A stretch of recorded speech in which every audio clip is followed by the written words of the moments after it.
It's Wednesday the 4th of January and I've had a very cultured day today.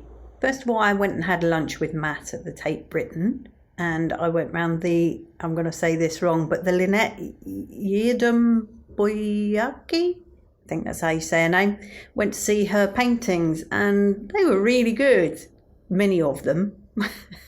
There was one or two in there that I just couldn't get on board with. They were all portraits. And Matt was telling me that she basically just paints from her mind. They're actually nobody in particular. They don't exist. But certainly some of them really drew you in. And it's like, I know that person. But there you are. Clearly I don't. And then this afternoon I went to see Corsage, which I just picked because the only thing I've not seen is Avatar. And I don't want to see a movie that's 3.5 hours long or however long it is.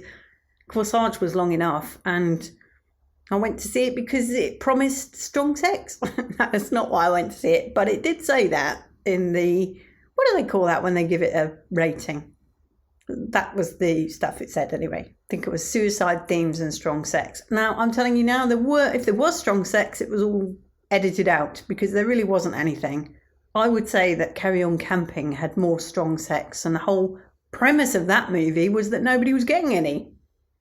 Anyway, it was okay, but it did have subtitles, and that's what I mean by being cultured. And I'm not a big fan of subtitles because I like to be entertained.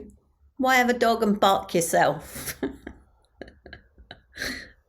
The most amusing part was, not that it was actually a comedy, obviously, with strong sex and suicide scenes, but the most amusing part was when there was a plastic mop and bucket in one of the scenes. And of course, there's always someone, isn't there, that has to voice it out loud just in case none of the rest of us had noticed because we're such peasants. There was actually quite a few things wrong with that movie, not least the boat at the end with its plastic lifeboats. But hey, why let little things like that get in the way of art?